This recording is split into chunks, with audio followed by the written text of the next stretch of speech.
اور جس دن قیامت برپا ہوگی گناہگار نا امید ہو جائیں گے اور ان کے بنائے ہوئے شریکوں میں سے کوئی ان کا سفارشی نہ ہوگا اور وہ اپنے شریکوں سے منکر ہو جائیں گے. اور جس دن قیامت برپا ہوگی اس روز وہ الگ الگ فرقے ہو جائیں گے.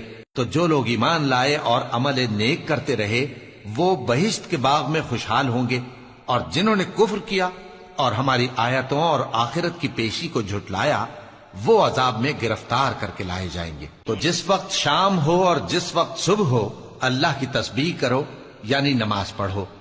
اور آسمانوں اور زمین میں اسی کی تعریف ہے، اور تیسرے پہر بھی اور جب دوپہر ہو اس وقت بھی نماز پڑھا کرو.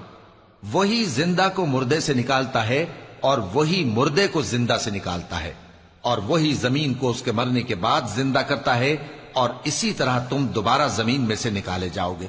اور اسی کی نشانیوں میں سے ہے کہ اس نے تمہیں مٹی سے پیدا کیا، پھر اب تم انسان ہو کر جا بجا پھیل رہے ہو. اور اسی کی نشانیوں میں سے ہے کہ اس نے تمہارے لیے تمہاری ہی جنس کی عورتیں پیدا کی تاکہ ان کی طرف مائل ہو کر آرام حاصل کرو، اور تم میں محبت اور مہربانی پیدا کر دی.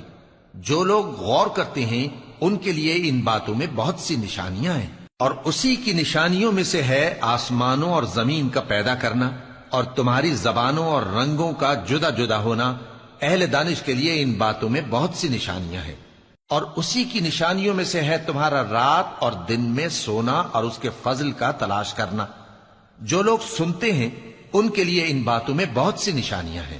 اور اسی کی نشانیوں میں سے ہے کہ وہ تم کو خوف اور امید دلانے کے لیے بجلی دکھاتا ہے اور آسمان سے بارش برساتا ہے، پھر زمین کو اس کے مر جانے کے بعد زندہ و شاداب کر دیتا ہے. عقل والوں کے لیے ان باتوں میں بہت سی نشانیاں ہیں.